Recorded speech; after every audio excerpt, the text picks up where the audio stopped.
Rossiya Yaponiyaga mag'lub bo'lgan urush haqida eshitganmisiz? O'sha urushda ruslar har tarafdan og'ir holatda qolishgan.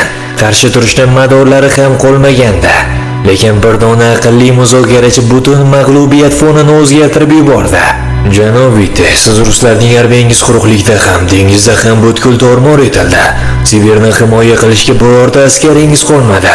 Nima uchun bizning shartlarimizni rad etyapsiz? Siz o'zingizni go'yo urushda Yaponiya emas, balki Rossiya g'alaba qozongandek tutyapsiz.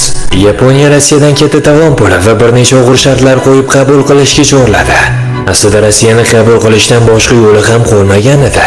Rus imperator ham uni bu sharmandali mag'lubiyatdan imkon qadar kamroq zarar bilan olib chiqish uchun yuborgan edi. Sababi xato Amerika Yaponiya tarafida edi. Lekin Vite butun Amerika matbuotini fikrini o'zgartirib tashladi.